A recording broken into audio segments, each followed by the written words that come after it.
सम्पूर्णमा नमस्कार। म केशवराम सार्की। आज म एउटी आमा र उहाँको टिमलाई धेरै धेरै हृदयदेखि धन्यवाद भन्न चाहन्छु। तिमी महान छौ आमा। जुन बेला हाम्रो देश नेपाल टुक्रो भएको थियो त्यो बेला तपाईँले आएर गोद लिएको हो आमा। तपाईँले एउटा छोराको रूपमा त्यो नेपाललाई गोद लिएको हो। तपाईँ हाम्रो लागि प्रधानमन्त्री होइन, प्रधानमन्त्री भन्दा पनि माथि हो आमा। जुन बेला विदेशीको हातमा जान्छ कि भन्ने डर थियो त्यो बेला आएर नेपाललाई आफूले गोद लिएको हो आमा तपाईँले। तपाईँको यो योगदानले कहिले फेल खाने छैन आमा।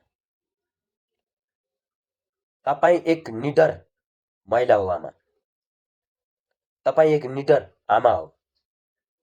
तपाईँ एक निडर बालबच्चाको भविष्य हो। तपाईँले जुन काम गर्नुभयो त्यो सबभन्दा महान काम हो आमा।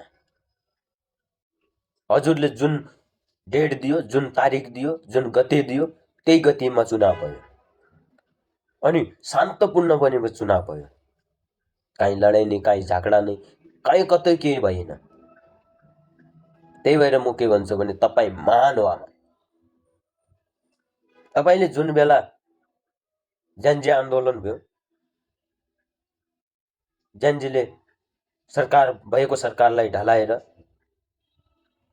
त्यो बेला यस्तो समस्या थियो कि यो अब विदेशीको हातमा जान्छ कि भन्ने डर थियो।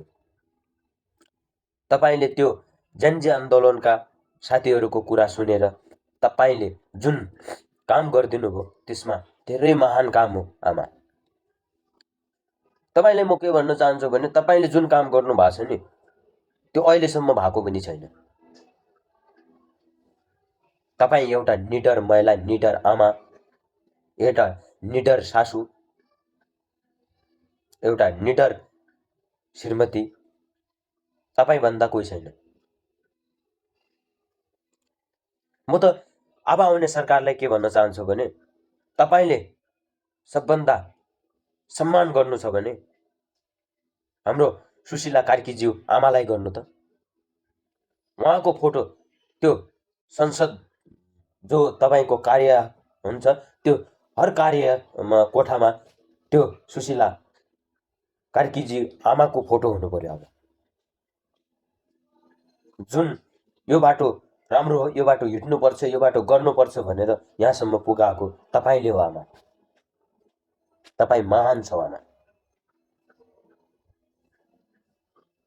म तपाईँलाई सम्मान गर्छु।